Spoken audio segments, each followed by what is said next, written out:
Definitely. But you guys too, right? What a time to be alive, you guys. The PHNX Suns took care of business tonight, defeating the Sixers 115-102. This is the PHNX Suns Podcast. I'm Lindsay. That's Saul. That's Flex. That's Espo. We're going to break it all down for you here in just a minute.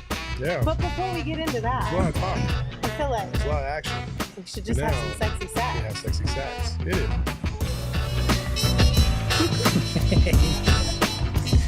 This is all warranted. Just keep it real tight. Keep it real tight. Keep it real tight. Hey, a win is a win, even if it was a little bit ugly. And I'll take it. I'm sure beggars can't be choosers at this point, right? True. 1,000,000%. They need to win these next 4 games. That's 1 down, 3 to go.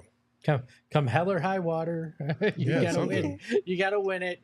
I'm just going to give the people what they want. Let's go to the Buscemi spectrum right off the board because this was definitely a Buscemi. I think we're going to call it a cool Buscemi. They won by double digits. It wasn't pretty. It wasn't great. You know, hey, it was. There were some good moments from it. Yeah, there were some nice moments. Yeah. And then there were some yakety sax moments where, you know, the ball's going all over the place and it is what it is. So Right. A win is a win. A win is a win. A cool Buscemi. A cool Buscemi is not terrible. No, it's really not. I mean, no, it wasn't the prettiest thing, but it was better looking than the full Buscemi. I mean, and we've seen plenty of full Buscemis this year. All right. Yeah. Can we just bless his heart? The brothers in New York don't know what the fuck a Buscemi is. Yeah, they know what a Buscemi is. We have a graphic. If you're listening to this on audio and you don't get it, come over to YouTube. You'll see. You'll I actually understand. just learned from you about a Buscemi. I didn't even know who that was, but he's a great actor. You want to go Chris Tucker? I mean, there's some, you got pretty Chris Tucker, and sometimes you got some ugly, Buscemi's good, not man. great looking Chris Tucker. He's a great actor. I love Buscemi. Is there an ugly Chris Tucker? Yeah. Is there? I would have to Google it off the top of my head. It's not It's like an ugly Chris Rock. He ain't the prettiest in air. Like, I She suppose. drinking there, man. All right, guys, Wow. let's dive into this one a little bit. Espo, you think it was a Buscemi. What stood out to you that was ugly? Flex, you're not really bought into the Buscemi, so after Espo, you tell us what you like. look, it wasn't crisp. That first quarter, in particular, the first 5-6 minutes was atrocious. I mean, they didn't have a field goal in almost the first 4 minutes. They had one free throw. They missed the other one, and they didn't score. And then there was just – it wasn't clean. I mean, that's what it comes down to for me. There were sloppy things. They lose the fourth quarter again by 11 points, which wound up letting the 76ers back into it, and uncomfortably so there in the fourth. So uncomfortable? Yeah, it got within 11 points. And didn't That's it get uncomfortable? Was it 8? Yeah, it's uncomfortable when you're So up, Milwaukee 20, was uncomfortable 20 the other night when we got to 6 with 4 minutes left? Yeah, more so than they were in the first half. Okay. Yeah, no, I get it. I mean, I'm just saying, man. I'm trying to see both sides of the spectrum, but yeah, no, listen, I said it before the game. I don't give a damn Buscemi's. I don't give a damn about style points. I don't care how they did. I don't care if they won this by 1/10 of a point. They got to win tonight. Okay, that's but all I care about. Do you feel more confident in this team? I'm not worried about confidence right now. Right now, I'm worried about getting wins, staying healthy, and getting to the playoffs. I'm not worried about the style points or the confidence. I'm not, because this team, we talked about it the other day. They're still a ways away, correct? They're still a ways away from being a title contender. Saul mentioned it the other day. They're not a title contender. And the way they've been playing, they don't deserve to be called title contenders. So I can't judge them like title contenders. I'm judging them as a team that has some shit to work on, and they got a dub tonight, and they show up tomorrow. Hopefully they get 2. And then what I'm hoping for is by the end of the road, when we get to the end of the regular season, they put themselves in a position to have a shot in the playoffs. And Wait, so that's real why quick, I'm at. just for clarification, because you guys obviously had this conversation. You don't think they're title contenders right now, Saul? No. Espo? No, but I'm not of the mindset that I shift my expectations because of it. Flex? Yeah, I think they are. I think they're going to have a puncher's chance, and I think they're going to contend with anybody in the West. But you just told me you weren't going to judge them based on being a contender. Now Yeah, you're telling me they're a contender. No. I'm not trying to be like a gotcha moment, but I was trying to understand because I want to know if you think they're still title contenders, then I think you should judge them as if they were title contenders. Okay. So I'm just trying to get it up to speed. What I mean to say is I think they have a chance to beat anybody in the playoffs. Do I think they're the best? When I say title contender, that means, this team is a top 5 team in the league, and they're the Celtics, they're the Denver Nuggets. No, they're not at that level. But do I think that they can't go out in the playoffs and beat any one of those teams? Yes. Yes, that's it. Okay. So I don't know what level of title contender. I maybe there's different levels to title contenders. I think if you have a legitimate chance, then to me you're a good basketball team. And I do think with these 3 guys and this team, they have a chance against anyone in the playoffs. Do I think they're going to win a championship at the way they are right now? No. I gain no more faith in them tonight. That's my point. Well, I mean, listen, every game is a building block, and you just hope it's not a building block that crumbles. And tonight was a positive building block. It might not be the foundation that you really would like to set, but it gets the job done, and you move on. And really, if you come into this game just expecting them to just play good, solid basketball and win the game, I think they accomplished that. They could have played a little cleaner. They could have played a little bit better. But overall, they got the dub, and we move on.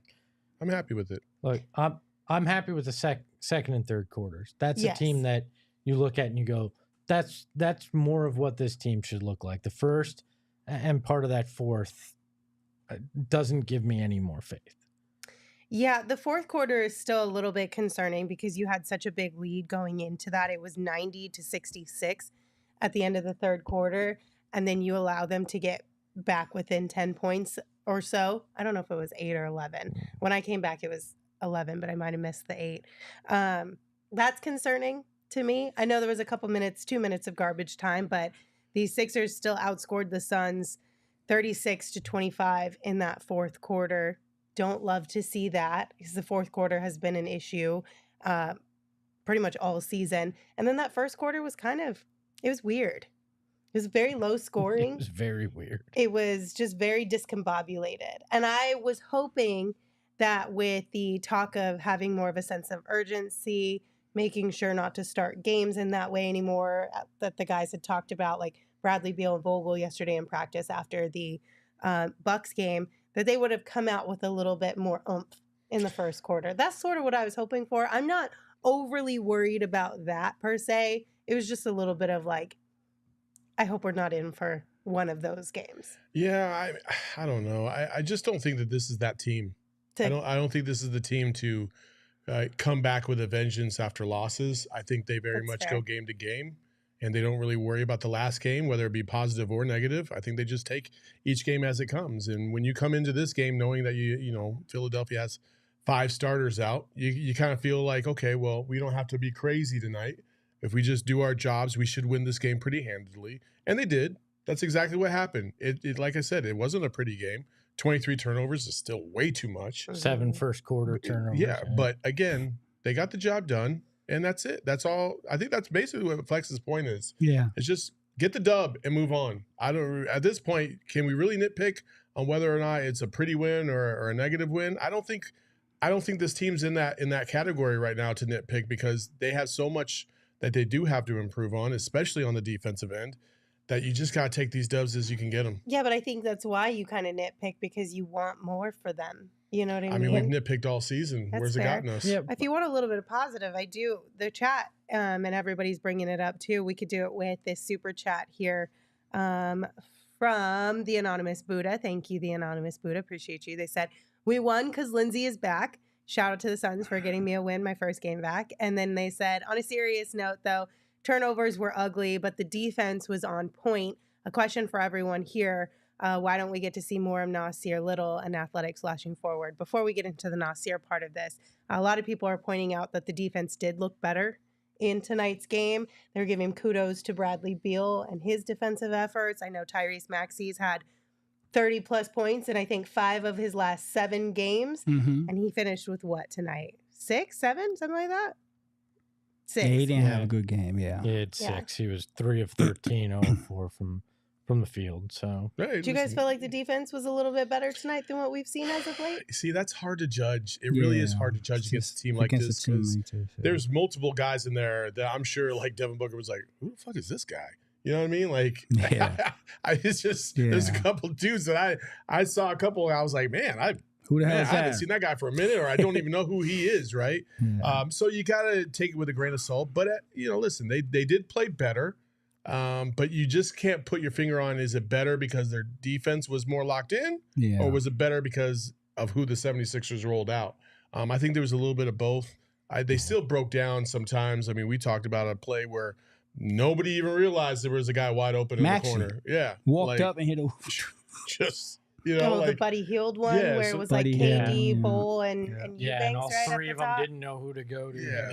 So it's those communication errors that continuously happen, and when you play better teams, it's going to be exposed a little bit more. And we saw that against Milwaukee tonight. They try to clean it up. Again, these next 3 or 4 games, you really do have to work on fine-tuning your sets and your defensive rotations, because that's probably the most glaring thing that's going to stop you from being competitive in the playoffs.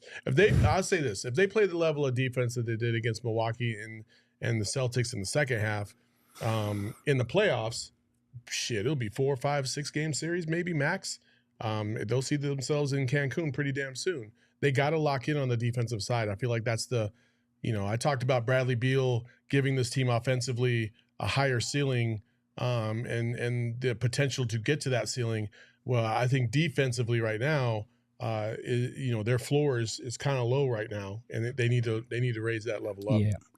Go ahead. I was just going to say, it's interesting that the 76ers starters only had 46 points tonight. Like, their bench carried them in large part. And so most of those minutes their starters would have played as against our starters. So I think they were fairly locked in defensively. To your point, though, you have to go back and watch the tape and understand how many open missed shots did Philly have. But you got to give them some kudos after what we've seen against some of these other teams' starting lineups. They did a pretty solid job there and held them to only 43% shooting.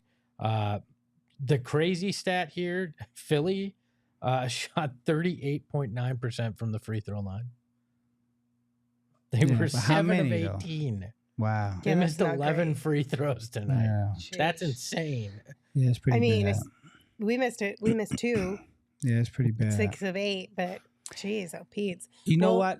I mean, to that question, I did see a emphasis coming from the Buck tape and watching today. I got to go back and watch the whole thing again. But you can see a concerted effort to do a little bit better at the 3-point line.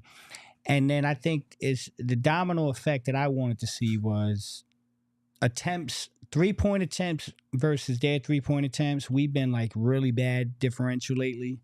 And we had a +2 today. So we took 2 more threes than they did. And that's usually a barometer of the Suns playing well. If they can keep it close to even, not even makes, just attempts, that's a good sign. And so we got killed by Boston and Milwaukee in that area. So that was better tonight. I definitely saw some improvement defensively tonight. Flex, let's dive a little bit more into the numbers and take a look at what's inside the box. Presented by Desert Financial Credit Union, Arizona's #1 credit union, named by Forbes. What's in the box? Yeah, Suns get a 115-102 victory. They shoot 50% from the field, 45 for 90. The Sixers shoot 44%, 41 for 83. There's the 3-point shooting I'm talking about. The Suns were 19 for 39, 48%. Sixers are 13 for 37, so that's a plus. Oh, that's a +1 or +2 from the 3-point line. They killed them on the glass, 55 to 38. And I like the assist number. I mean, I don't know what their record is this year, but today was 34-33. I think they're like 8-1, something like that. I can tell you right now, when they have 30 or more assists, they're 18-3 this. Okay, there we season. go. So that's another magic number. When the ball's popping around and it's moving around and you get 30 assists, the Suns are a pretty damn good basketball team. So there's some things to take away from this game that I think when I look at the tape, it's going to be positive. Dagoon, show the turnovers. We did. Well, we didn't show them, but we did say them. Yeah. But I don't want to dive into that. Yeah, It's 23, by the way. The 30-plus assists, like I said, 19-3. But the other factor, the Suns are now 24-6 when they beat or tie their opponents and made 3 points. There we go. The two numbers we talk about. Those are two barometers that you got to look at with this team is, are they passing the ball enough assist-wise, and are they making more threes than the opponents? And I think a lot of this season, the rest of the way, is going to be as simple as that. If you do those two things, you're more likely than not going to win. So yeah, that's why I think they have a puncher's chance. But I mean, they just got to do it consistently. We'll see how they do it tomorrow. If they can stack back-to-back games where these numbers look similar, then you start to feel like there's a little pattern, and we'll see how it goes into San Antonio. But there's a lot of work to do, man. They got 14 games. They got a lot of work to do. Yeah, there's a couple more positives from tonight's game. We'll continue to talk about those. But one of the biggest positives of the entire week is that our tea party is happening on Saturday, just a few days away. Y'all don't have to wait too much time to be able to hang out with us and have a great time out at Dobson Ranch Golf Course. We're going to watch the Suns game. We're going to play some golf. We're going to have contests with prizes. There's going to be merch, drinks, and food available. It's going to be an absolute blast. So come out and hang out with us Saturday, March 23rd at 4 p.m. Again, at Dobson Ranch Golf Course. You can get your tickets online at gophnx.com. Just click on the events tab and all the information will be there for you. You can get a single ticket. You could do a foursome as a group, all kinds of things. And don't forget, if you're a diehard, you get a discount on all of our events. We will be playing as teams as well. So if you come as a single, we will pair you with a team. This is a team event, so foursomes will be holding the trophy at the end. Are we doing our own as a PHNX group so everybody can play against us, or are you ditching us for some better golfers? Oh, I was gonna say, if I'm on your team, we're probably gonna. I mean, it's for everybody. Everybody can play because we can adjust it on the skill level. So if you've never played before, you have just as good a chance as somebody that's really skilled. See, that's good to know because I feel like I would have tanked my team and felt really bad. No, you'd be fine. That's what I was setting them up for. Good throwing that down. So. And I didn't answer your question for a reason. If you're trying to win a little bit of cash to get your ticket to the tea party, might I recommend our friends over at Prize Picks. Prize Picks is the largest daily fantasy sports platform in North America, and they are the easiest and most exciting way to play daily fantasy sports. It's just you against the numbers, so it makes it a little bit easier. And listen, we haven't been too great when it comes to sports betting this year, but when it comes to Prize Picks, not too shabby because it's just more or less on 2 to 6 players, stats, and combo. You just pick more or less. And if you get them right, you can win some cash. It is easily my favorite daily fantasy sports game out there. I'm looking at my account. I've won to date $356.25. I'm outperforming our picks. I need to realize, man. I love it. It's just that simple. I'm looking forward to doing the tournament stuff. They've got a great Caitlin Clark offer right now. You can go more or less 0.5 points, which is basically them trying to just give you some free money. More or less 0.5. Yeah, she got to do a score buck. Yeah, she got to score once. That's Prize Picks literally hooking you guys up. Can I say less than 3 wins in the tournament? So simple. No, but you can more or less 0.5 points. Yes, you can make your picks and submit your entry in less than 60 seconds. And right now you can win up to 100 times your money on Prize Picks with as little as 4 correct picks. So you can turn $10 into $1,000 with NBA, NHL, and college basketball entries on Prize Picks, America's #1 fantasy sports app. So go to prizepicks.com/PHNX. Use code PHNX for a first deposit match up to $100. That's prizepicks.com/PHNX, and that code is PHNX. Pick more, pick less. It's that easy. You know what I'm picking more of? more good flooring because I need some nice flooring in my house. I think I'm going to take that $300 and put it towards. So you're saying you don't have good wood at the home? No, I don't lay my own good wood. I bring somebody else in to do that. Oh, no, dog. You can't say that, Espo. With Empire today. Do you see what the music does? Do you see what the music does? Espo, you can't say that. I just did. And with our friends Don't blame over the at music. Empire Today, they're going to hook you up with whatever kind of wood flooring you want. No. I'm talking flooring here, you Now- guys. now my You guys mind's have all such over. issues. They have great wood flooring, carpet, whatever you prefer. They've got it, and they're going to take care of you today. You get shop-at-home convenience and the right product for your needs, quick and professional installation, and a price match guarantee. A price match guarantee. Who That's else awesome, is going to give that to you? That is awesome. That is awesome. Who else could give you that? I mean, listen, that should be the tag, right? now, Listen, if you can't lay the flooring down yourself, we will find some way to bring in the good wood for you. Yeah. You can schedule a free in-home estimate today, Take over, and Lens. all listeners can receive a $350 off discount when you use the promo code PHNX. Restrictions apply. See EmpireToday.com/PHNX for details. And who doesn't want $350 off good wood flooring? We're going to get an email tomorrow. No, Yay. Empire today loves I'm just us. kidding. They love the way we do this. I'm just teasing, but that was a little Oh, aggressive. I'm not man. going to lie. I'm literally crying under the Hey, shade. I got set up poorly. That was like one of them.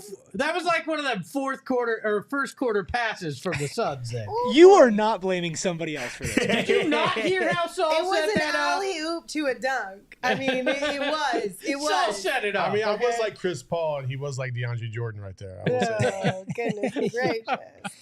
Lob City. I just didn't realize the stray that was going to come. Lob City. Wow. I threw a stray at myself. To be fair. You did. You did. Yeah. Yeah. Definitely a self-deprecating stray.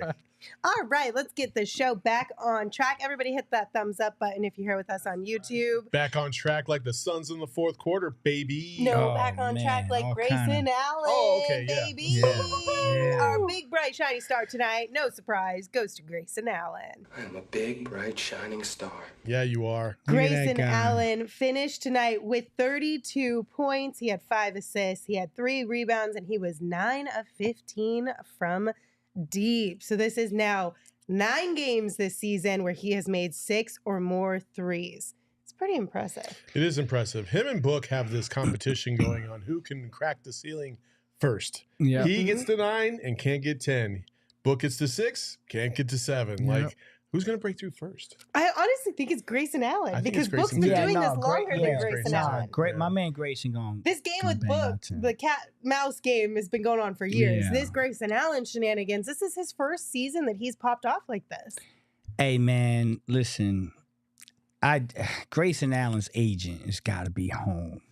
I mean, he's got to be feeling good, man. Grayson Allen's I thought agent. you said something else. No, I'm saying like, if what? I'm Grayson Allen's agent, bro, I'm doing backflips every time he has one of these games. That number just going higher and higher.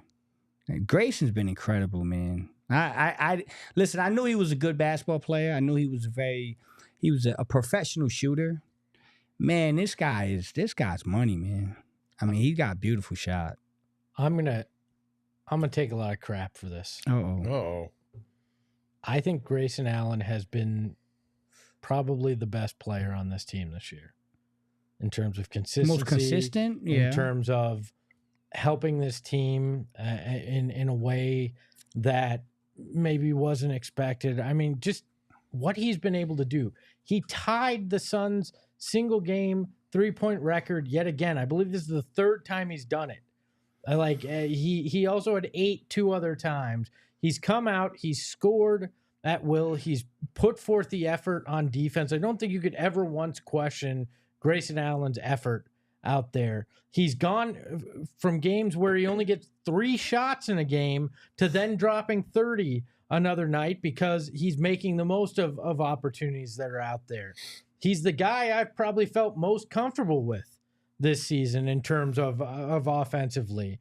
To me, I am paying whatever it costs to keep Grayson Allen because he's the guy that probably you could account for 3 or 4 wins on his own this year. You don't have him tonight. I mean, you look at the box score, and without Grayson Allen tonight, okay, KD, a solid 22, Booker 18, Beal had 3.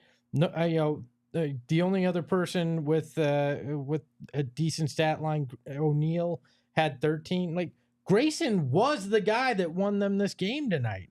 And he started 1 for 4 from deep and finished 9 of 15. Like, he was the one that carried them after the first quarter. And I can't say enough good things about what Grayson Allen has done for this team this year, especially when you consider a lot of people thought, oh, he's a throw-in in the DA deal, and they got fleeced in the DA deal in their mind. And Grayson's become the best part of that. And that's not a slight on Nurk. He's rebounded well and done those things, but Grayson's come in and been next level for him. I wouldn't say Grayson's been the best player on this team this year, but what I would say is this. I think when you talk about guys like Kevin Durant, let's just take them individually. Kevin Durant, Bradley Beal, Devin Booker, you know that they're going to get you up to a certain point, right? And the question mark this year was Grayson, EG, the guys coming off the bench. Could they do enough to get you those wins? Could they exceed the expectations? And that's what we were hoping for some of these guys. Grayson has not only exceeded those expectations, but he surpassed them by a mile, right? And he's been the difference in a lot of the games that they have won. If you think about the Denver Nuggets game in the first half when he just went crazy, kept them afloat until they got to the second half, right? You see a game like tonight, earlier in the season against the Kings, we had another 9-3 barrage. Like, so there's definitely levels to this, and so I can see where you're going with that. Grayson has just been a terrific player. He's been a terrific player, and I think when you combine him with the other pieces that they have, when those pieces all play together, this team could be a beautiful basketball team. Yeah. But the problem is that more often than not, when Grayson has nights like this, the rest of the team feels a little disconnected, further away from Grayson. I would love to have a game where KD and Grayson both have 30 or 35 points, right? Or Book and KD each have 30 and Grayson has 25, right? Like, because I feel like if Grayson scoring-wise can be that fourth guy to score easily, right? And if you ever have a game of 25 across the board, you probably blow that other team out by like 50, right? Yeah. So that's what I think about Grayson. I think he's just such a great fourth guy in this rotation, and he's been such a solid player. You got to give him the accolades. And maybe I meant most consistent, like the guy you can trust to come in and hit those kind of shots. Yeah, like, because there's been a lot of ebb and flow for a lot of guys. Grayson's been fairly consistent. That's where I was going with it. He's not the best player, I mean, but he's been the most consistent and most reliable in his role. He's just a pro, man. Like, every time he's on the court, I don't worry about Grayson ever all season. I don't worry about him offensively, defensively. I will say this though, that you have to, basketball is weird in the way that Grayson, to me, is having the best year of his career. Is that fair? Say that again? I think this is his best year of his career. Yeah. I don't think there's an argument that this is the best year of his career. And, I mean, he's simply taking advantage of playing with the talent he's playing with. I mean, that's what he's doing. And it's crazy because it's not you see other players in those positions and they just can't quite do it. But this man is going out here hitting 8, 9 threes like nothing. Like he's shooting free throws. And you wonder, you say, you look at the game, you look at the tape, he gets a lot of over rotations from the big three and he just makes them pay. And that's impressive because there's a lot of guys. Royce O'Neal hit a couple shots tonight, but the other night, Royce was 1 for 7 from 3, and they were all wide open. He couldn't hit them.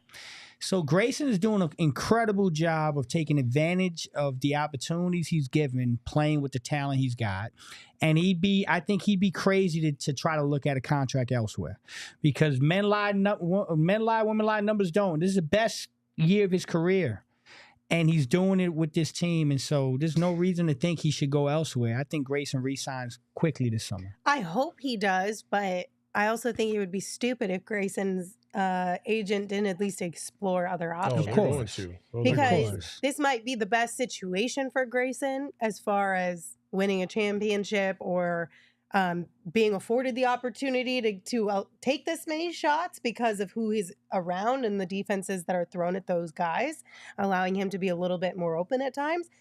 But when you're looking at the amount of money that Grayson can make this offseason, I think the Suns should, and I have no doubt that Matt Ishbia is willing to throw the bag at Grayson Allen.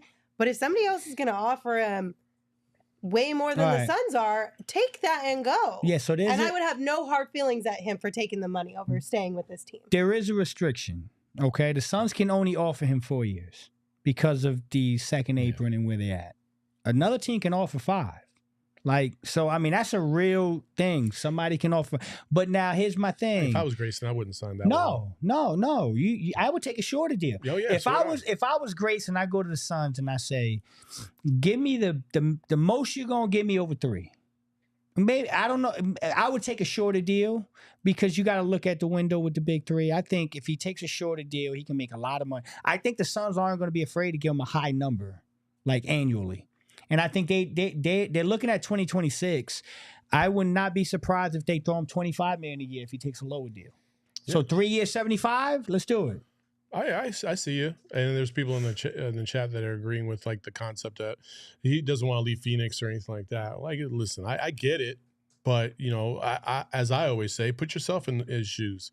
You're going to listen to other offers. You want to see what everybody has to offer. I don't give a shit if it's Utah. If Utah comes in with a good number. If we're talking maybe 1 or 2 more million, Utah. That's just what it is. So, but I do believe the Suns will do everything they can to keep him.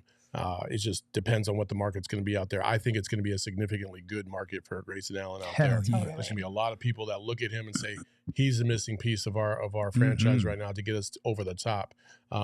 So we'll see how it goes. Yeah, I mean, if any good agent shops around, so you can figure out what the market is and then go back. But the interesting thing here, he is now in 8th place for the most 3-pointers made in a single season for the Phoenix Suns, and with 189. Damn, he has an outside shot to set the record, which was Quentin Richardson, and he's going to do it on significantly fewer attempts than. What's that number? Quentin's is 226. Oh, he has 189. Yeah. He getting that. 189. Oh, it's gonna come close. He got 13 games. He needs 37. So do the math. 37 in 13 games. Come on, what's that? It's 3 a game. He can do it. He can do it. I mean, the crazy thing especially is, if he hits another 8 and 1. He has 358 attempts. Quentin Richardson took 631 attempts to get to that. What? 631 attempts. Almost double. To get to 226. Jeez. Yeah. I mean, that's insane. And Raja Bell's at number 2 at 205. So I think Grayson at least will be number 2 on this list. Hold on. By the end of the season. 631 3-points attempted. Wow. And the crazy thing about it is that wasn't this era of shooting the 3. They weren't shooting that many. No, they were ahead of the Damn, Q-Tip was letting them go. Man, Q didn't have any conscience. Wow. Can we see the super chats here real quick? Because I think we have a couple about Grayson Allen. Jacob sent us one and they said, Allen joins Steph, Clay, Harden, Dame as the only players ever with 7+ games with 8 threes made in a season. Is that right? That's insane. That is courtesy of StatMuse. They did tweet that out. Well, I don't know, Jacob, if you got it from StatMuse. That's where I saw it. Yeah. 7 games with 8 threes. Grayson Allen has 7 games with 8 or more threes this season, the most ever by a player not named Steph, Clay, Harden, or And Dame. you understand there's people that don't have a single game in their whole career of 8 threes. Like that. I mean, Devin Almighty Booker, I love you, dog. But you ain't got an 8 piece. Huh? What did he reach in postseason? 7? What did he reach? Yeah, was it just 7? Yeah, I believe Yeah, that's what I'm saying. I mean, perfectly said. Devin Booker's a first ballot Hall of Fame, and that guy ain't never hit a game where he hit 8-3. Grayson messing around doing this shit, rolling out of bed like Ice Cube. Like, what did Ice Cube say? Rolled around, got triple-double? He rolling around and hitting 8-3s. Something like that. What'd he say? Mess around. Mess around, got triple-double. Okay. Something like that. rolling guys are around. Everybody's going PG all of a sudden. We're going to roll around and get a triple-double. Yo, that's impressive. 7 games with 8 threes. That's impressive. Oh, Oh my goodness gracious! All right. Rashad here, $4.99 super chat says, "Espo, relax, laugh out loud. We love Grayson, but don't forget why he's shooting wide open threes." Yeah, that was my point. But not all of them are wide open. No, not all of them are, but dog, there's a lot of them that are. Oh, I get it. Well, listen. You gotta make them though. Listen, there's other dudes on this team that get wide open threes all the time, and they can't hit shit. I just said that, Royce. Yeah, no, you're right. He's it's not dope. just Royce. It's not just Royce. Damn near the entire team sometimes. Oh yeah, when they're wide open. I showed 11 yesterday. Yeah, they just don't hit them 11, for whatever reason. Yeah. You're right. Couple more super chats here. Mike Kafka sent us one. Terrible. I hate you for this one. But I appreciate your super chat. They said, if playoffs started today and you had to pick one guy for the first round, would you pick Bradley Beal or Grayson Allen and why? Why would I only pick one guy? It's a hypothetical. You Hold gotta on. hear it. That's all it is. It's simple for me. I picked Grayson because I've seen him be consistent and he hasn't been injured. And if I can only pick one of the two, I think I go that route because there's always the injury question. But I think it's an unfair Sophie's choice here. I don't know. It is I don't know really about mean. that. I'm I don't gonna know cut each about of them that in one. half and play It's half. really of mean. them. I don't know about that. Listen, I love Grayson, It's but Bradley if you're Beal. telling me in the playoff series I can pick one and the other can't play, I'm not hesitating Brad Beal. You can't disrespect him that much. Bradley Beal man. can get a shot off anytime. Yeah, he wants. can get in the paint. He can break defenses down. There's no way. I'm just saying He strictly played from good the defense injury tonight. standpoint. Sure, you have him in the first round. He pulls a hammy game one, and So you're going hypothetical on the hypothetical. Yes, I am because that's how. That's What how these difference does it work. make? That's how these It's a games work. hypothetical. It is. It's fine. It's fine. Disnoid sent a super chat Who? and they said, I haven't watched as much as I should be, but has Grayson reached sweet baby angel level for Lindsay yet? He better, Lynn. I mean, we had Yeah, scrubs getting Sweet yeah. Baby Angel. It's How a come lot. Grayson can't get it? It's a lot. Because it's not really about the basketball so much. You guys do realize that, right? But his personality has been good, He right? is, yeah. He's been a solid player. Yeah. What's not I to think like, he's It's Lindsay? a not about the unanimous- basketball. What's Sweet not to Baby like? Angel is not about the basketball. What's But it you're about gonna then? give one out every It's year. about like their personality, the things they do. But I'm saying you Off get. the Yeah, she court. gave it to Isaiah Or Thomas shenanigans. after today. He smiles a lot. No. So you give one out every year, right? We're just gonna hand out a couple of them this year. Grayson can be one. Yes. To be fair, though, Grayson can be one. The From a sweet- basketball side of things, yes, Grayson is the sweet baby angel. to be fair though, the Sweet Baby Angel moniker is not really one that you really want to get because it's been bad. Is that luck. right? It has been a curse. It's been a curse. Yeah, I don't know. I don't know the How do history you behind it. figure? So You said Sweet Baby Angel for Mikhail and Cam, or are they here They're anymore? But they were here for a while, and you know who they got traded for? You said the Sweet Baby Angel for Josh Okogie. Has he hit a 3 since? That's Oh, Jacob's fault, man. not mine. Nope. That's Jacob's fault. all right, so your sweet baby angel, based on that information, should be Drew Eubanks. Yes. Okay. For getting punched in the face? And No, not punched because back? we need someone to take one for the team. Exactly. Taryn says, who else deserves it this year? All caps. I agree with that. Nurk. Nurk is who I Oh. would have given it to if I was picking Oh. because of the Oh, okay. off the court, Okay. like always tweeting about his teammates, even on the court. Okay. I know it's a sweet baby angel, but like I think personality wise, if you're willing to go to bat for your players too, you get a leg up in my Okay. book like that, or your teammates, not your players. But I would have given it to Nurk. Hey, he took a punch for Draymond to protect everybody else for 11 games. I mean, it was great. Yeah. I say you give it to both of them, Lynn. I'll give it to both of them. Okay. Great. It's, like it's a that. dual award this year. I like that. You guys made me pick, Oh my okay? gosh. They're all in my inner circle. I know that. Whether or not they get the Sweet Baby Angel Award or not, they're all in my inner circle. And if you guys want to get into the inner circle with Circle K, I highly recommend you download their brand new free membership program that you can sign up for with the Circle K app. Today, not only do you save 25 cents per gallon on your first 5 fill-ups, you save 3 cents per gallon every single day. And when you reach a certain status, like these two have, you can get 5 cents off per gallon every single day. Also, you get 5 free drinks, Mhm. which is cool. And also, I just said this earlier, but if you get the debit card that they offer, you can link it up to your checking account.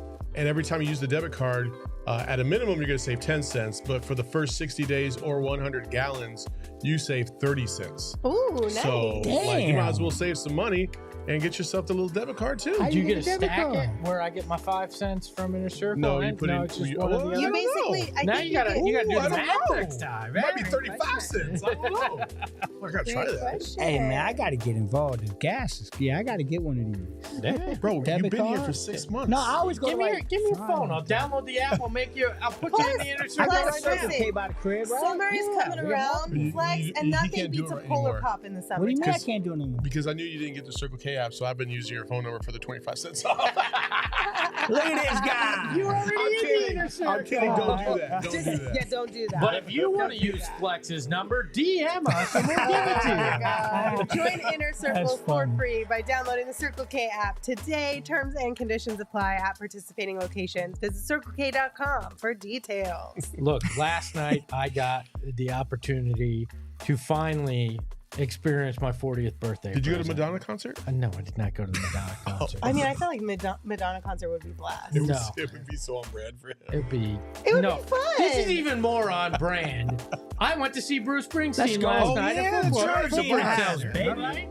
And much and just because the Suns aren't a beauty, but hey, they're all right. You know that Springsteen sings that in one of his songs. I got tickets on the cheap in the home of the Phoenix Suns last night, thanks to our friends from Game Time. Tracy used it to get me tickets for this. It was originally supposed to be on my 40th birthday back in November. They moved it, but it was a great experience, and Game Time made it all possible for me. I got to experience it with my dad, where my passion for Bruce Springsteen comes from. Wow. And Game Time made it simple, easy, and affordable for me to make this happen. And Game Time is your place for last-minute tickets, whether it's sporting events, concerts.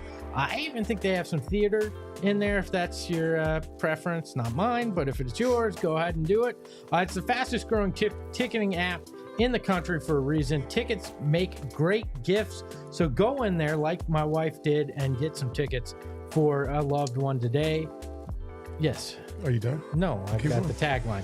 Download the Game Time app, create an account, and use promo code PHNX for $20 off your first purchase. Terms apply. Again, create that account and use the PHNX code for $20 off. Download Game Time today. Last minute tickets, lowest prices, guaranteed. What's your favorite Bruce Springsteen song? I was gonna ask that. It depends. I like Rosalita. I like Born to Run. It is cliche, but I like that. The Rising is one of my favorite from his early 2000s album. He's got so many, and last night he probably performed 45 of them Did he? in 2.5 hours. Do you know who was one of his first producers? I did not know. Jimmy Iovine, Really? Oh, Interesting. yes. Yeah. You're right. who also produced Dre. Yeah. Yeah. I mean, Pretty Jimmy, cool. yeah. That's your first time seeing him? No, I've seen him multiple times, but Oh, yeah. Okay. but yeah, my dad and I try to go every Well, time it's a to sit Jersey down. thing, right? Because Mhm. your dad's He's from from Jersey. Jersey. Yeah, man. Bruce Springsteen. Shout Yeah. out to the GOAT. Yeah, that's super fun. Yeah. We had a couple of people in the chat mention when we were talking about Grayson Allen and the big bright shiny star that they felt like we deserved to have a second one tonight. Well, we didn't give him a big bright shiny star, but we did name him an X Factor. We're talking about Kevin Durant because Kevin Wayne Durant. Yeah. KD has officially passed Shaquille O'Neal for 8th place on the NBA's Congratulations, all-time young man. scoring list. He's now just a little less than 3,000 points away from passing Wilt Chamberlain for 7th. This is big. KD's had a couple moments like this season, and it's not surprising with the career that he has had, but just another notch as he just Yeah. continues to check things off the list of accomplishments. Eric, I feel like KD deserves the sounder. X gon' give it to you. Thank Ooh, you. I like He it. was an X factor, and it speaks to his greatness that he's now surpassed Shaq on that list. It's unbelievable what he's done in his career, and at 35, still doing it strong. And I think he'll be top 5 before it's all said and done. I think he's the one that I would go to in terms of like the most consistent this year, in my opinion, because Oh, listen, yeah. this is the He's most played games more, that he's yeah. been available for in quite some time. Yeah. He's been the one member of the big three that has been the most available, and you basically know what you're going to get in and night out from him. And so, like, he's one of the GOATs for a reason. He shoots at a high clip. He's a great player. He's picked up the defensive side of things. Yeah. And listen, he's got something to prove when we get to the playoffs. And so when we get back to your point about, they could beat anybody, but right now they're still trying to figure it all out.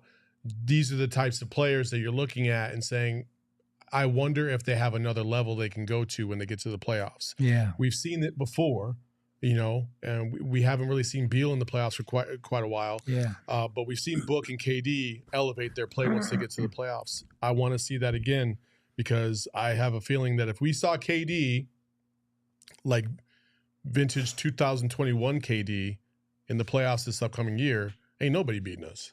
Yeah, I mean, but we haven't seen that guy for a little bit. I mean, KD and Book last year, I mean, they did all. And even KD was a little off. And he was off. Yeah. That's what I'm saying. But he was dealing with a lot last year. year. I know. I'm not saying he didn't play bad. I'm just saying he wasn't typical Kevin Durant. Yeah, I know. You're not saying he played bad, but I'm saying it's going to be a whole nother level.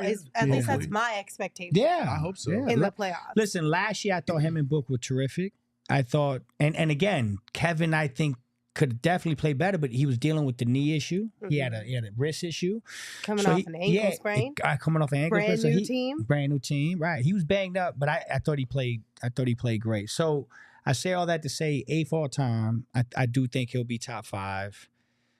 Like I said, he's in my Mount Rushmore. This is the most minutes he's played since he was 25 years old. He's 35, and he's putting up minutes this year 25-year-old KD was doing. And he's playing defense, and he's doing all the other things. So, yeah, man, I mean, he's just a GOAT. And I'm happy for him, and I think there's another level. Hopefully come playoff time, you get that Slim Reaper, and you get the Slim Reaper, people might be in trouble, man. Well, we talked about it on the 2-man game and in pregame as well. He's the guy that I want them to get the 6th seed for, so he can get that week leading the playoffs. I mean, if anybody does, it's him. And if he can rest up and come in with a little extra bounce in the step in round 1, that's huge. That's why I think the staying out of the play-in is so damn important for this team, because if they're going to reach the level that you've talked about and potentially go higher than what we've seen, they need a fresher Kevin Durant than they have right now. I will say, when I watch Kevin Durant, part of you feels like, is he a little worn out? Is he a little worn down? I actually think it's just, I do feel like he's just like, this shit is boring. Yeah. I just want to get to the playoffs so we have something to play for. Like, and he's been down this road a million times. It's not like, he's ever gone down the end of a season and not had to win some games to secure seeding before or anything like that. He's been here a million times. So that's why I just give him the benefit of the doubt because he's Kevin Durant. And once we get to the playoffs, hopefully everything changes a little bit and his level goes up even higher. And if these guys play the way that we thought that they could before the season, then yeah, all bets are off in terms of what they could possibly do. It's just right now, they have not been able to put it together on a consistent basis at a high enough level to give us the impression that they could do that. So. Yeah, we just have to see it a little bit more and a little more consistently. But as far as KD passing Shaq, here's what he had to say about that after the game. Yeah, like I've been saying about stuff like that, I'm just grateful to be in a category with some of the greatest. We all know what Shaq meant to the game of basketball, so to be up there with him is a major, major honor in my opinion. One of the all-time greats in sports history, so, and I know the game is much more than scoring, about winning championships and doing other things, but it's cool to be up there with those names. And then here is what Frank Vogel had to say about KD passing Shaq. Yeah, we're lucky to have him. He's one of the greatest scorers ever to play this game and one of the greatest players ever to play this game. And what he's doing for our group is, obviously the totality of his career, you can see the numbers about passing somebody like Shaq. But what he's doing for this year's team is far greater than just scoring the basketball. He's been one of our best defenders. And, I don't know where we'd be without him, what he's doing playing a complete game, particularly on the defensive side. I will say as well, at halftime, was it at halftime or right? No, it wasn't halftime. I don't know when it was. At some point in time in the game, Shaq was on the Jumbotron. He was on the video board. Shaq giving it was a message to KD, basically congratulating him. They played at halftime on TV too. It was at halftime? What did he That's what say? I was saying. Yeah, I couldn't remember if it was halftime. Congratulations. I don't know. How do you say? How do you say it? Congratulations, young man. Durantula. There you go. That's what it was. That's basically all he said. On the money. Oh my goodness. Yeah, but this is really cool for KD. Really happy for him. But we'll keep you posted when he moves into 7th place because it's inevitable that it'll happen at some time in the near future. Vogel is a nice guy. What? It's from my man. I was like, I'm so confused. I was about to say the same thing. So super confused. He is a nice guy. Yeah, can I say something real quick about? Listen, yes, y'all heard me. Y'all heard me on. Y'all heard me multiple times say KD's in Mount Rushmore, right? Mm-hmm. Yes, multiple times. MJ, Kobe. I said it right. MJ, Kobe, Durant, LeBron. and who else? And LeBron. Yeah. Damn. I don't know how many times I gotta say it. There's people in the chat acting like, come on, man, stop. Like, chill out, man. Damn, that's a crazy Mount Rushmore you got there. You don't like it? Save it for old heads. Yeah, Jeez. yeah. So how's that Four Peaks beer that you had at the top of the show? A little wow wheat going on? Yeah. Pretty tasty? Wow. Honestly, wow wheat is my favorite design from Four Peaks. It's like very vintage vibes. I absolutely love the wow wheat Also, design. I love that it's unfiltered. Ooh, just like you. With the nice little tasty bits at the bottom. Just like you. Only when we do flooring. Oh my goodness. Our friends over at Four Peaks have the best beer that you can get your hands on. And at their brewery down in Tempe, they have the best vibes and the best chicken tendies you can get your hands on as well. If you haven't checked them out, highly recommend you take a trip down to the brewery in Tempe. And also make sure you check out the new beer that they launched this year. It's the Bad Birdie Juicy Golden Ale.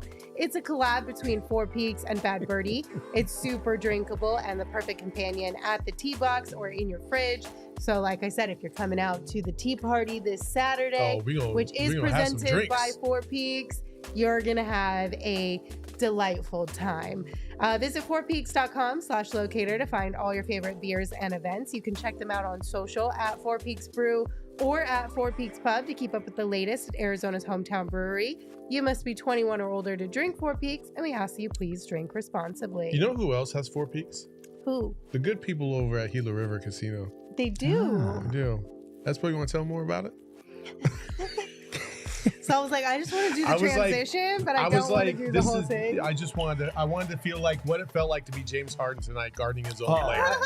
I was just concerned what you were setting me up for again. So, Flex, have you taken your wife out for a nice evening? I just set you up. Just go. Have I taken her out for a nice evening? Yeah, have you? Yeah, I would think so. You know where else you should take her? Tell me, Gila please. River Resorts and Casinos. You can have a little nice staycation out there, That's Wild a good Horse Palace. Get a nice room. You can hit the floor, gamble a little bit. You can see a show. You can get some of the best food in the valley. Whether you like something quick or you want a sit-down meal, they got it all. And you can fill that gambling need that you're not so good at up at the BetMGM Sportsbook in there too. You can have a good old time at Gila River Resorts and Casinos because nobody does it better. They offer an authentic and immersive experience with unprecedented level of entertainment and excitement that you won't find anywhere else in the desert. They've set the bar that damn high. That's right.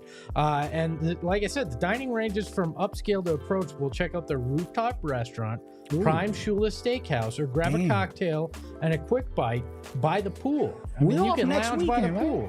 If you got an adventurous palate, check out Honey and Vine, the featured dining experience at the all-new Santan Mountain, which is right in Saul's backyard. So you can get drunk and go stay at Saul's house if you want to.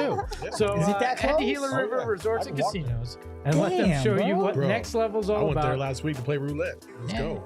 You and the missus, you do you at Gila River Resorts and Casinos. Visit playatgila.com for more details. I like that. That's good advice, bro. Let's take a peek at some of the super chats that we have left here. James Johnson sent us $20. Thank you, James. They said, PHNX team, something is off with this team. I feel a first-round exit is coming. Hopefully I'm wrong. Final note, our home crowd needs to support our guys more. Only got loud for free chicken. Come on. Hey, man. Times are tough right now, okay? They got loud for free chicken, but I also heard that towards the end of the game, there was a big section that was like, we want IT or something like that, or give us IT, something along those lines. Look at that. They made Frank Vogel a liar. They and he did actually make Frank played Vogel him a tonight. liar. I kind of understand the I agree. sentiment. This has not been the most enjoyable of years in watching this team because they're figuring out things on the fly. So if they are rope-a-doping us or playing possum, if you will, if they are doing that and we see a completely different team like game 1 of the playoffs, I'm going to be a little salty. I won't lie about that. I'm going to be a little salty because you cheated people out of good basketball this season if they just magically put it together in game 1. Also, you made us sit through all of this? 82 games of this shit? For what? Come on, man. We got to be better like, than this. I know the regular season doesn't mean anything and nobody cares about it and blah, blah, blah, blah, blah. But like, what? Damn, bro. Are you kidding? If they turn it on in game 1, I would be a little salty. I will not be so. I would be damn excited that I finally got to see some good basketball. I would be a little. You guys done talking about upholstery? Can we talk? But as far as Frank and the whole IT thing go, I know he cleared the benches. It was garbage time or whatever. But I'm glad that we did get to at least see a little bit, even if it was only 2 minutes. I'll take it. No, be a man of your word. You said you weren't going to play him. He we wasn't better going to get see any a little minutes. bit more. I don't know, man. I want to be a little can we sad. address the earlier part of that question too? He said that something feels off and he thinks the first round exit is coming. I could see how you feel that way. I could see how you would get to that place. Nothing about this has been easy this year. You know, it's been kind of like pulling teeth this season. It just has. Like it's not as smooth as we all thought and hoped it would be. So a first round exit based off of that, yeah, you could easily see that. However, there's the flip side of that where the potential is always there and the potential to do something great is always there. And we've seen these guys turn it up a notch before.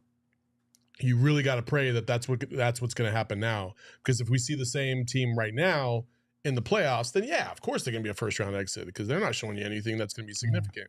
But I don't think we'll see that. I think they will be competitive in the playoffs. So I think you might be upset, man. Me? Yeah, you just said if they come out. I don't like to use the word. I'm not going to use the word rope-a-dope or possum.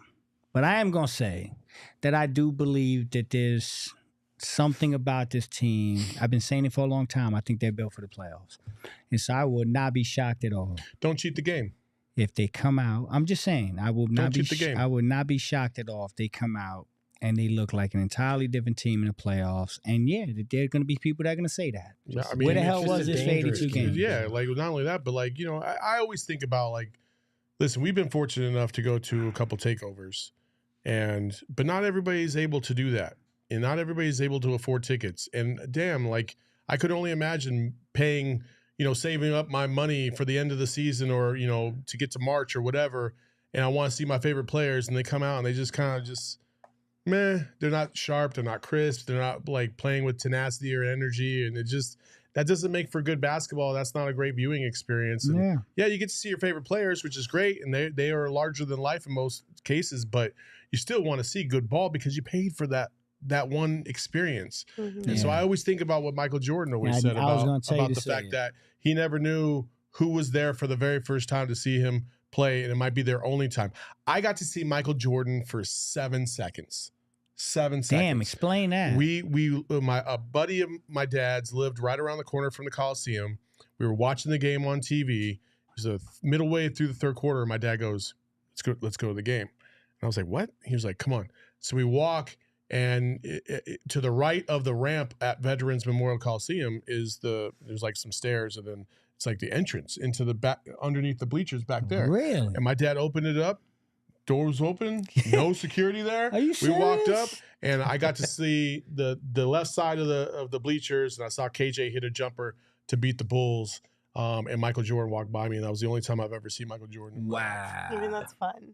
That's a good story. That's and a the great 80s story. were such a different time. Oh, right? Yeah. Try doing that now. It was the 90s. But yeah. I tell you what, I Not so much. saw Mike live, and to this day, I've seen a ton of NBA. I've seen a lot of NBA players. Man, I've never seen nothing like being in the gym with Michael Jordan. Every time that man touched the ball, I mean, 20,000 people just stood up. And then when he passed it, he sit down. And he catch it, he stand up. I've never seen nothing like it. I've seen Bron, I've seen Kobe. Jordan was different, man. So that's awesome. You got to see him. He snuck in. I like it. Yeah, that's pretty cool. 7 I seconds Sandman also sent us a super chat. They said, win or lose, thank you guys for being here. I Sandman, thank you not only for your super chat, but for also being here with us as well. If you guys are here on YouTube, hit that thumbs up button. Please. Subscribe to the channel. Turn on notifications. Guess what, everybody? In the darkness, beyond the light, there shall only be one. Welcome to Welcoming in the fifth member of our podcast, Mr. Gerald Bourguet. Gerald, what's going on? How was tonight's game for you? It was good. It was a much needed win, but obviously a little bit of a mixed bag, especially with a lot of the recurring themes that we continue to see from this team. And I'm sure you guys have gotten into a lot of those things already, but a win is a win. And that's where we're kind of at right now. Yeah. Yeah, we didn't get into the things that you think we probably got into. We chose to remain optimistic. No, off the top of the show, we did a little bit. Espo did, but we were optimistic. Okay, that's good. I'm a realist. It's not pessimism. It's just looking at things for the way they are. Gee, you look very you look good, man. Looks like you coming off the wedding. You look refreshed, brother. Talk to me about the 3-point shooting. I don't know if you were able to talk to Frank, but I want to go back and look at the tape, but I saw a little bit of a more conscious effort to try to fix things at the 3-point line defensively. I also like that they took more threes tonight. It was a +2 differential. And when the Suns can keep it close or more than the other team shooting threes, they're a really good basketball team. So talk to me about Frank Vogel and how he feels about the 3-point shooting defense and the amount they got up. Yeah, so I think the 3-point defense, I mean, he had mentioned that by a mile, that was their biggest point of emphasis after the Bucks game. And you could tell with the way that they were closing out hard on shooters for the most part until that fourth quarter when they kind of slacked off up 20, 25, whatever it was. But Frank was even saying there were some instances where they kind of flew by the shooters because they were closing out too hard. But he was saying he would rather see that and see the effort to get back into the play than, you know, some of the lazy short closeouts that we've seen over the last handful of games. So that was an improvement. It did kind of fall off in that fourth quarter, and that's something that, again, we've seen from this team far too many times at this point in the season. But overall, they were good in that respect. And then on the other end, with their ball movement, the ball was popping. It was something that I had asked Frank about before the game in terms of how do you balance having a big three that likes to attack mismatches and get to the mid-range with keeping the ball moving. And he was saying we want them to attack, but for the most part, all three of these guys have told me that they like playing, you know, that way where the ball is moving, where they get to attack closeouts. And Grayson was saying after the game, you know, when the ball is swinging like that with the 4 shooters that we have out there, it's eventually going to find one of us. And tonight it was my night. So we've seen that a handful of times over the season where the ball just winds up finding Grayson because of the attention these other 3 attract. And so I think it was a step in the right direction in both regards on both ends there. What did Grayson say about his shooting night tonight and all those threes that he continues to drop that will eventually we'll get 10, right? We're going to get 10. It's going to happen. Yeah, he was saying he knew that he needed one more on that last 3-point attempt that he missed. And you could tell he was kind of bummed that he missed it because I think this was the 3rd or the 4th time that he's had 9 threes in a game this season. But, you know, he was saying that, again, he thanked Devin Booker on the bench at the end of the game because he felt like Book's pick and rolls were what was getting him wide open for a lot of those threes. And they were, but I think Book had 11 assists. He finished 1 rebound shy of the triple-double, so it was a good passing night for him. But Grayson is very cognizant of the fact that he's not an off-dribble shooter. He's not some pull-up 3-point sniper. He's a guy that needs others to get him involved, and he was saying the ball was just finding him, and he was able to let it fly and do what he's been doing all season. Bradley Beal had a pretty good night defensively, but offensively he struggled. Was there much talk about that post-game? Not about the struggles, but Frank Vogel did highlight his defense in terms of the job that he did on Tyrese Maxey. He was saying that they wanted to try putting him on that assignment after the way that he played against Damian Lillard in the second half of that Bucks game last game. They said he did a pretty good job with him as that point of attack defender. And he said he did a phenomenal job on Maxey. Obviously, it's a team effort to contain a guy like that, but holding him to 6 or 7 points, whatever it was a really good job. Beal did a great job on that end of the floor. And he mentioned there was a third quarter stretch where Beal had 3 like back-to-back defensive plays when they were trying to put things away, including that block off the backboard there on a layup, fast break layup. So Beal did a really nice job in that respect. Obviously, you would like to see more offensive production as well, but defensively, he very much held up his end of the bargain tonight. Did it feel like the Suns were just like, let's just make sure we just check this box and move on to the next game? Or are they, I mean, you'd like to think that they're actively working on things that they can tweak, but I feel like it's a little more difficult when you're playing a team that's far less superior than most of the good teams in the league. What would be your assessment on that? Yeah, without a doubt. I mean, it was kind of a weird, not a weird vibe in the post game, but you could tell that this was just kind of like, all right, we did what we needed to do, on to the next one type of approach to this right? one. Yeah, just because, like, you're playing a Sixers team that's missing so many guys. You can only take so much from it. They did get sloppy in the fourth, but it's because they were up by 25 on a team that wasn't going to come back in that game, if we're being perfectly real. So, it's one of those rare win, flush it, and move on to the next one type games. Kevin Durant said it best after the game. He said, we could have played better in certain areas. There are obviously things we're working on, but we're at the point in the season where we need to stack up as many wins as we can, and that's what they did tonight. I have one final question for you, because the chat is just clamoring to get this answered. What is your skincare routine? Because everybody says that you're glowing. I think it's just the lighting. It's that post-marital glow that I got going on. I don't know. I thought that was just for the bride, but apparently it's for the groom too. That's not the only thing the chat wants to know. Girth, do you need new wood floor? I don't. Somebody that lays good wood if you need it. So. Terrible ad read from Espo. You got some weird questions, man. They asking about DuckTales theme songs and stuff. What's all that about? Everybody just loves Gerald. They want to know all the things about Gerald. Gerald, what else stood out to you from tonight? Anything? Did they talk about, Charles said, did they talk about the turnovers at all?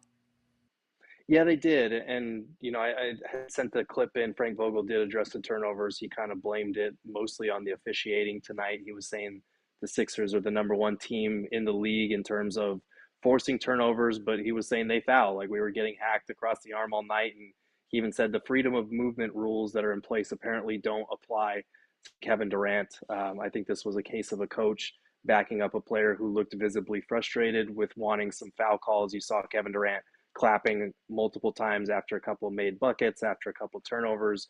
So I think that's just a coach going to bat for his player. But, he said that our passing could obviously be better in some respects. But tonight he felt like it was more of a we were getting fouled and they weren't calling it type thing.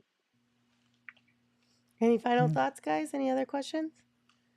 Gerald, thank you so much for popping in and giving us your insight and sharing everything from the Footprint Center. Everyone, don't forget to give him a follow on social at Gerald Bourguet. And of course, read all of his stuff over at gophnx.com. Bye, Gerald. Bye, guys. See you tomorrow. All right. A couple more super chats here. We have one from True Tactive. They said, guess who didn't see the floor in the third quarter? Shocker. His first name and last name are the same? They are. Mm-hmm. Don't know why. I get it. I mean, okay, I do kind of get it a little bit. Please, because we don't. There are a couple times where Bol Bol still does look a little lost. Like, for example, and I'm not saying it was just him, but the one we talked about where Buddy Hield had the open 3 because it was Bol, KD, and Eubanks basically all at the top of the key, and they didn't communicate for who was supposed to be over there on Buddy Hield. I'm not saying that was Bol Bol's fault only, but I am saying there are times where Bol Bol does look a little lost. However, at the same time, I think one great way to kind of learn through your mistakes is to be able to play a little bit more through some of those mistakes. If that's the standard, then every dude on this team should be riding the bench after halftime. I'm not saying he's not the only wrong. one that keeps losing their guy in transition. Matter of fact, he's probably the least likely culprit of all of the guys. I'm just trying to come up with a reasoning behind it. I don't get it. I just don't get it. I don't understand. Well, is it part rotation though? Because we only saw him in the second.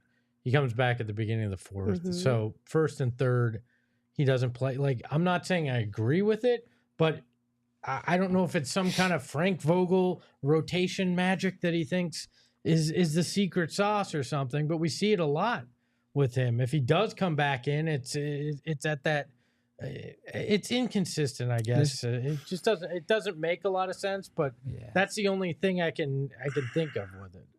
I don't think it's good because the guy gets going and then he just gets frozen out by his coach. Well, I mean, in the second quarter, he played 8 minutes. He had 8 points. Yeah. He was a pause. Yeah, but had that he led the league or the team. No. The Suns in scoring at that point in time. Well, that's what I was about to get to. We're giving Grayson all these flowers. I mean, earlier in the game, Bol Bol was who gave him that separation.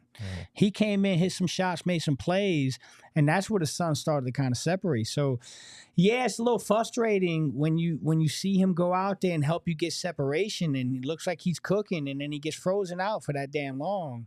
And it's happened way too many times. So, yeah, I don't know, man. I know if I was coaching Bol Bol and he's getting on a heater, I like to see what it would look like if I give him some consistent minutes right after. But, hey, Frank controls the team, not me. Yeah. One more super chat here. This one, or 2 more super chats. Johnny Boy sent us one. Thank you, Johnny Boy. They said, Phoenix effed up on giving up on CP3. Y'all see how he's been playing lately on TV. Beal isn't better than this man. He makes bad players look good. Well, it's easy to look refreshed and rejuvenated when you took a 30-game hiatus in the middle of the season because you broke your wrist. And come talk to me in the playoffs when he's injured again. Like, I don't. What are we doing here? It like, run its course. I mean, yeah. Listen. Yeah, they did. Yeah, they tried it for 3 years. They didn't get back to the finals after year 1. They moved on. Like, it's okay. Yeah, listen. You had to make that deal. Ran its course. Now, I will say this: when Chris Paul's a free agent next year, you better be damn real. I'm calling Chris Paul and seeing if he would like to come back On a minimum? Hell yeah. Why not? Was he 158 years old? Well, how much more he want? No, I'm just saying. My man CP pretty He's old. younger man. than us. Yeah. No, listen. He's not coming here now, man. 130? Yeah, I'm older than CP. You're right. So no, I real talk. I think there is a part where you miss Chris Paul. You do, but there's no way to get Brad Beal and Chris Paul. You had to get Brad. You had to give up Chris. So I still think it's the right move. But I tell you what, I will not be surprised if the Suns try to call Chris Paul this summer and say, hey, man, you want to make this right and control things when one of those guys goes to the bench? I would not be shocked. Chris ain't going to come back. Chris is going to be like, man, fuck y'all. He might. Yeah, no, he might say that. But that doesn't mean I'm not calling. Jones is gone, though, and then somebody else That calls doesn't him. That doesn't Maybe mean I'm it's not different. calling. I am calling Chris and say, yo, bro, my bad. You wanna run this back and maybe get a ring? What bothers me is we've gone over this so many times. This was as much a spreadsheet move as it was a basketball move because you would lose that money that Chris Paul was making due to the second apron stuff. Yeah. So you got value that you could get in a player with that, so you could keep that salary. You were not going to have magically 31 million when Chris came off the books. All that money was going to go away. You weren't going to have it to spend. Yeah. So that's what it comes down to in the end. Again, it was a math. It was as much math as it was basketball. Yeah. All right, we got a super chat from Rome. Thank you, Rome. They said, yo, long time no see. Are you worried about the rest of this season, or are you hopeful the boys can make a run? Because I'm conflicted at this point. I mean, honestly, both. I just say rewind about 60 minutes ago, and you'll get the full assortment of how we feel on. I feel like it's both. Definitely Wrong. still worried, but also think that there is a scenario in which they can make a pretty good run. Yeah, Ron, watch the pregame too, man. I went on low. I think they're gonna finish this last 14 pretty strong. So Let them finish strong and get into the playoffs. You got to punch his chance. You know what they could watch if they want to feel optimistic? What's that? The 2-man game. We gave you I thought you were going to say Gran Turismo. Oh my God. 2-man game. We give you the 3 reasons why you can still remain optimistic with this team. Flex did a great job with it. It's out now. It's out now. Out right now? Yeah. 2-man game. Check it out. All right, guys. Well, thank you all for hanging out with us. I got one more thing. Sure, what you got? I didn't realize we were plugging stuff. So Bill Simmons on with EJ and I tomorrow morning at 8 o'clock in the morning. Hope you can wake up early. Bright and early. We'll be right back here, so it'll be fun. Go. And we're gonna Eddie really wants to challenge Bill, so oh boy, 9.5 should be hours. Spicy. It's going to be a good one. Oh, boy. Don't miss it, you guys. Subscribe and turn on notifications on the YouTube channel so you know exactly when we're live. And make sure you hit that thumbs up button one more time. And if you're listening to this wherever you get your audio, make sure you rate, review, and subscribe because that helps us out a lot as well. Thank you all for being here. And we'll see you tomorrow. We'll have a pregame show and a postgame show because the Suns are right back at it. Tail end of a back-to-back. Until we see you tomorrow, though, be sure to give the show a follow on social, both Twitter and Instagram, at PHNX_Suns. You can follow me at Lindsay Smith AZ. You can follow Saul at Saul_Bookman. You can follow Flex at Flex from Jersey. And, of course, you can follow Espo at Espo. Espo, take us home. Remember, tomorrow at work, if anything goes wrong, just blame the officiating. Oh, boy. We all silly like the mayor.